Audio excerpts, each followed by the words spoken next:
back to my channel. I've got there's really horrible hedge cutting noise outside. It's really annoying again.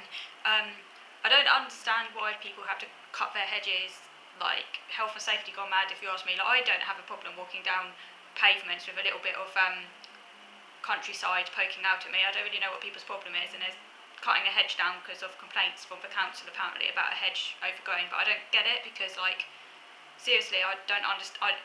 It's like, I don't know what planet people live on. Like, in the countryside, like when you're walking through, I don't know, fields and stuff, there's like hedges overgrown. People don't, it's like people are just so out of touch with the natural world, and like anything that's a bit overgrown has to be cut. I don't quite understand, and it's just very annoying and lots of noise. But anyway, nothing I can do about that.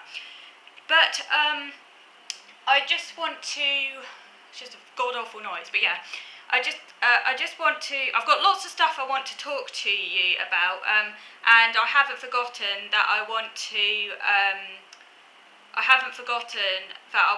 review the second episode of Inside Autistic Minds, which I will do. It probably won't be today, but I am intending on doing it.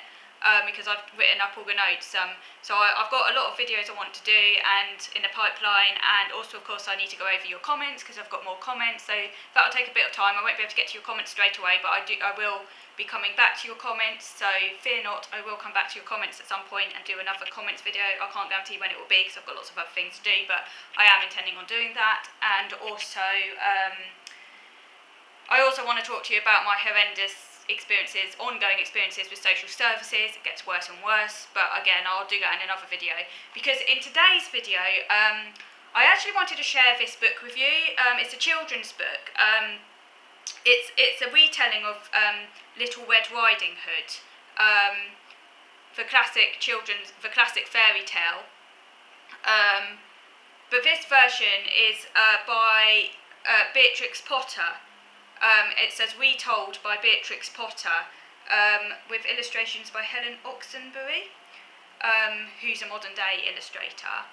She's illustrated other children's books such as We're Going on a Bear Hunt. So it's a children's book. Here it is. It's a children's book, but really lovely illustrations. And I don't know what it is, but at the moment, in these really crappy times, like these really horrible times, I kind of just want to read kind of those types of books. Like, I don't want to read anything heavy, I don't want to read anything too complex, I just want to go back to basics and just enjoy classic kind of picture books, illustrations, and nice easy to read books that aren't too demanding but that make me feel good. And this is, yeah, I got this off Amazon, because I'd seen reviews on it, and I'd seen some clips off YouTube, and like I just thought, wow, those illustrations are really nice, and they just were really nice to look at, so I just wanted my own copy. And it wasn't too expensive. I think it was about like £3 or something I managed to get it for. But yeah, I'm pleased I got it. And I just thought I'd read it to you, basically. Yeah, a little storytelling. So shall we start? Let's start. I'm going to read to you. As retold by Beatrix Potter, Red Riding Hood. Let's begin. And you have here on the first page, you have a picture of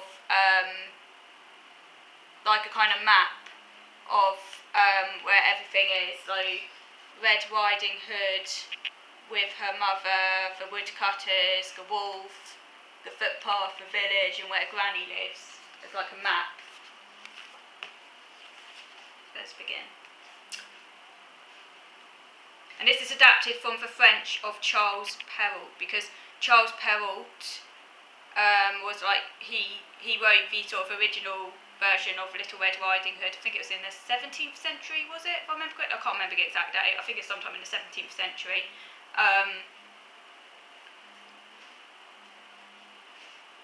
So, once upon a time, there was a village child who was so pretty as never was seen. Her mother was fair silly about her, and her granny was sillier still. The good woman, her mother, made the child a little hood of scarlet flannel, and for Scarlet set off her bonny black curls, like the flame-coloured leaves, round the heart of the poppy flower. Wherever she went, she wore it, and folks called her Little Red Riding Hood. That's the first picture. Page. Go. Just very comical. I love the pictures in it. One day her mother baked tea cakes. Come, said she, come put on thy little red hood and trot away to thy granny's. They tell me that she's poorly. Take her this scone and a little pat of butter. Run along quick with the basket and bring me back word how she does.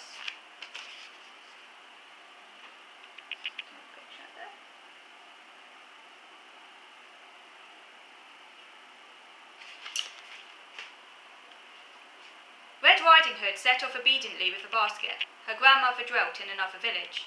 The path led over hill and dale, through golden meadow sunshine and under the flickering leafy shadows of the birch trees. This is one of my favourite pictures in the book. I really love that picture. It's like watercolour. I love it. It's really natural. I love it.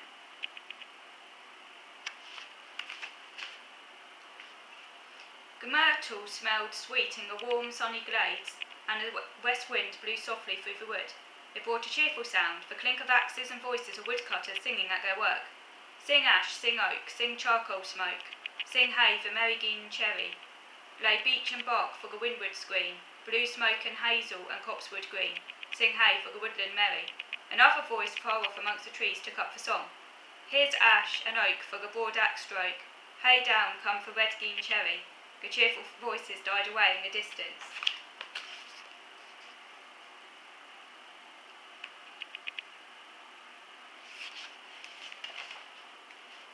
But no one saw Little Red Riding Hood. I love that picture. This is another one of my favourite pictures in the book. It's just absolutely beautiful. I love it. It's a work of art. I love that picture a lot. It's lovely. I really like it. Lovely watercolour painting. Really nice. It's really nice. It's beautiful.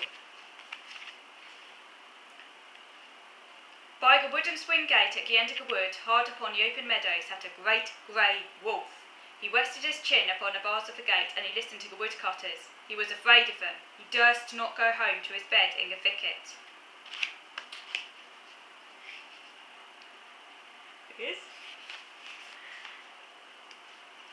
Neither durst he jump upon Red Riding Hood when she laid her hand on the swing gate. He had eaten nothing for 3 days, and his mouth watered when he looked at her. But the woodcutters' jolly voices rang down the wind, and the slow long crash of a falling tree. Child, where are you going? Said the gaunt grey wolf. Now Red Riding Hood did not know that it is dangerous to talk to wolves. Sir, said she quite simply, I am going to my granny's. This is a tea cake that my mother has made, and this is a little pat of butter. She lifted a white cloth that was spread over her basket. Does she live far off? Asked the wolf. Oh yes, indeed, said Little Red Riding Hood. Right across this big meadow and beyond the mill. It is the last house in the village. Is the wolf of Little Red Riding Hood? Okay, I'm going to move over to video number 2 now to carry on reading this because I don't want this video to run out of me. So, moving over to video number 2.